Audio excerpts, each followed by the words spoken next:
Hi friends. Today I'm sharing a new story with you. Enjoy watching. Snow was gently falling outside the Anderson family mansion. I stood in the fancy hallway, holding a homemade apple pie. My mother-in-law, Victoria Anderson, looked at the pie like it was something disgusting. Her perfectly polished nails tapped on her expensive dress. Really, Emma? A store-bought pie would have been better. She didn't even try to hide how much she disliked me. Behind her, my husband James looked down at his pricey shoes, pretending not to hear.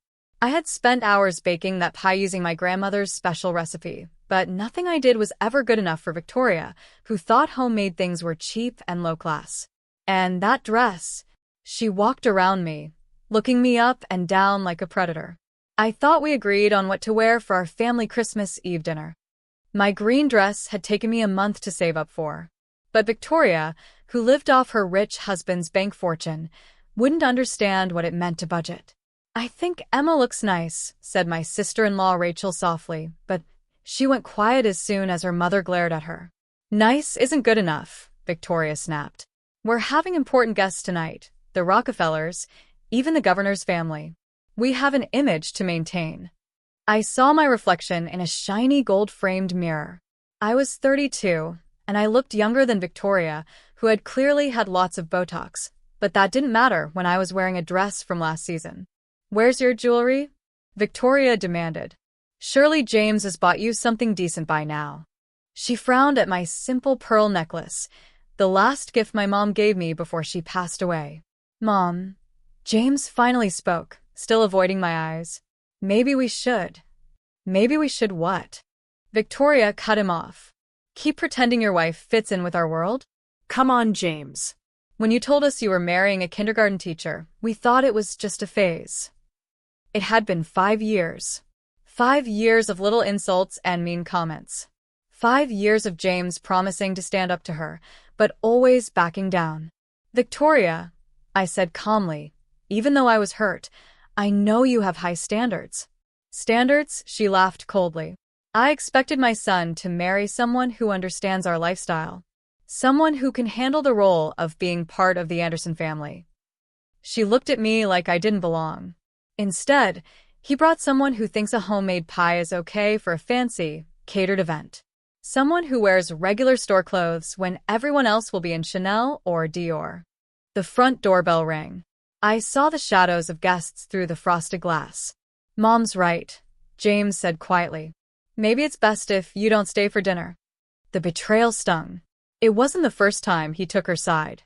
But something about this moment, the snow, the pie still warm in my hands, broke me inside.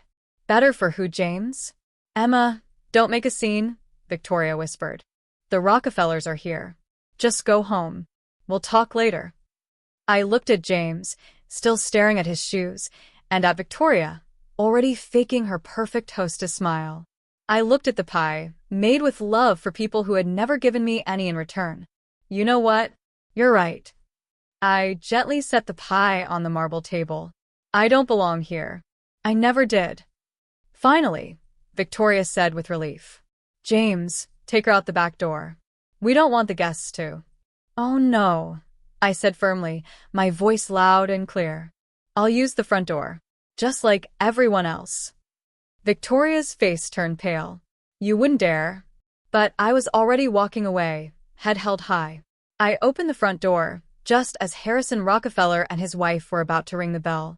"Emma," Harrison greeted me warmly. But I kept walking, still holding my head high.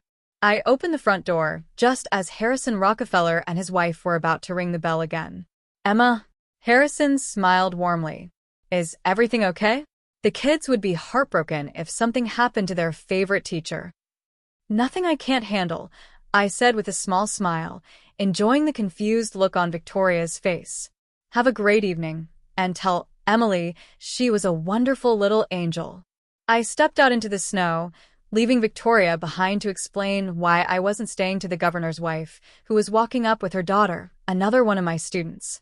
What Victoria didn't know, what no one knew, was that my kindergarten salary wasn't my only income. The money my mother left me had grown well thanks to smart investments. And the educational software company I built in my free time was now worth millions. Even more satisfying, the Anderson mansion, the one Victoria loved to show off, was about to be sold. Her husband Thomas had made bad investments. I knew because I sat on the board of the bank that held their mortgage. No one knew it was me, of course. Driving home through the snowy streets, my phone buzzed. Text after text from James. Mom didn't mean it. Come back. We'll talk tomorrow. I didn't reply. Instead, I called my financial advisor. John, remember that property we talked about? I'm ready to buy it, because Victoria was right about one thing. I didn't belong in her world. I was about to own it. 2 months later, I sat in my lawyer's office, signing papers for the mansion auction. Thomas Anderson's finances had fallen apart. The family's perfect image crumbled with it. The auction's tomorrow, my lawyer Michael said. You're sure about this? The bid is well above market value. I smiled, thinking of Victoria's shocked face when she had to tell her rich friends they were losing their home. I'm sure. Did you do everything I asked? Yes, Michael nodded. The bid will come through a shell company. No one will trace it to you. And the deal is final. No changes allowed. I signed the final forms. My phone buzzed again, another text from James. Please talk to me. Mom's a mess. Dad's not sleeping. We can fix this. I added it to the folder of texts I never answered. Since Christmas Eve, James had gone from angry to begging. Victoria even came to my school, but security stopped her at the gate. Turns out, being an Anderson doesn't get you into one of the city's top private schools. You know, I told Michael, Victoria once said teaching was just a hobby for women who couldn't do better. She never realized half her fancy friends send their kids to my school. The auction itself was quiet and boring. I didn't even go. My representative handled everything while I taught my class about butterflies. Later, I heard Victoria showed up, hoping one of her rich friends would buy the house to save them. Instead, a mystery buyer paid in full, with one strict rule. The Andersons had to move out in 1 month. A week later, James showed up outside my classroom. He looked awful, his expensive suit was wrinkled, and his hair was a mess. Please, Emma, he begged. Mom's falling apart. That house has been in our family forever. Really? I raised an eyebrow. Because I have the records right here. I pulled out a folder. Your parents bought it 5 years ago. From the Williams family. It wasn't even originally yours. Just another thing for Victoria to show off. His face dropped. Even their so-called family history was fake. The new owners. They won't even make a deal, James said again. Dad offered more money. With what money? I asked. The money he lost in bad deals, or the money your mom used to keep up her image? Moving day was bright and sunny. I was there officially to help with the final steps of the sale. Victoria was bossing the movers around, yelling about her valuable furniture, while Thomas sat in his study drinking. And it was only 10 a.m. Be careful with that, she shouted as they moved a fancy couch. It costs more than you make in a year. Actually, I said, looking at my clipboard, that couch is rented. It goes back to Hampton Lux Rentals, according to the records. Victoria turned sharply. What are you doing here? I'm here for the new owners, I said with a polite smile. We need to check everything before you hand over the keys. You, she gasped. You don't have the right. She does, said Rachel, James's sister, from the top of the stairs. She looked tired. Emma's the new owner, isn't she? The room went silent. Even the movers froze. What? Victoria whispered. Rachel gave a dry laugh. Come on, Mother. The secret buyer, the 1-month deadline, she knows which furniture is actually yours. Who else would it be? I didn't answer. I just kept checking things off my list. She's just a kindergarten teacher. She doesn't have money, Victoria said, sounding shocked. Actually, Rachel said. I looked into it. Emma owns a software company. It's worth millions. And the school you mocked? It's where rich families send their kids. And that pie you made fun of? She learned it from her grandmother, Evelyn Montgomery. Victoria's face went pale. The Montgomerys were old, quiet money. The kind of rich that doesn't need to show off. Your dad, Rachel said, was Samuel Montgomery's son, wasn't he? The tech founder? I nodded and looked up. Yes. The same Samuel Montgomery who started the bank that owned your mortgage. Funny how things work out. Victoria sat down on the stairs, her fancy dress all wrinkled now. All this time, she said softly. All this time, I agreed. You spent years looking down on me, and you never once really looked at me. Oh, by the way, I added. That charity board you wanted to join? I've been on it for 3 years. They're the ones who told the Rockefellers about my school. James stepped into the room. He looked pale. You bought our house? Not exactly, I smiled. I bought my house. You just lived here before me. Time to move out. Victoria found her voice again. You're doing this for revenge. Because of Christmas. No, Victoria. I bought this house because it was a smart investment. The fact that it also hurts you? That's just a bonus. Like you once said, just a little hobby of mine. I walked through the now empty house. No more rented furniture. No more lies. My heels clicked on the marble floor. This time, the floor was mine. Oh, I said, turning back. No need to leave a forwarding address. Your lawyers will get all the paperwork. Paperwork.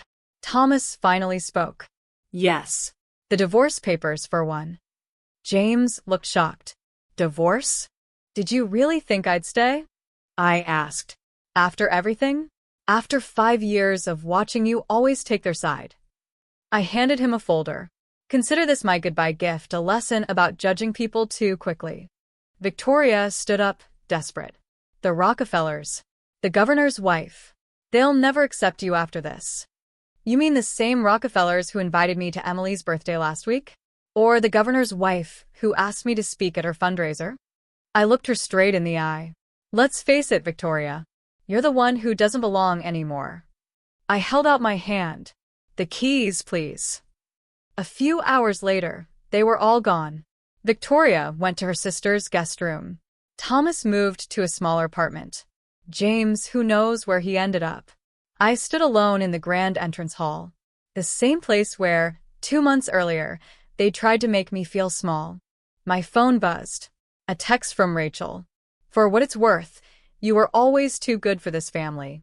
I smiled, thinking of Victoria's shocked face. James finally realizing what he lost. Thomas learning that quiet money is still powerful. The mansion would soon become something new, a children's hospital wing. I'd already started the paperwork. It would be called the Elizabeth Montgomery Children's Center, named after my mom. It would help families, no matter how much money they had. And that grand entrance hall? It would be turned into a warm, welcoming space. A place where no one would ever be made to feel small again. Because the best revenge isn't just buying someone's house. It's turning their symbol of pride into a place of love. As for me, I still teach kindergarten. Still drive my comfy car. Still bake pies from Grandma's recipe. But now, when people talk about how the Andersons lost everything, they also talk about a quiet teacher. The one who taught them the most important lesson. Never judge a book by its cover. Especially when that book owns your mortgage.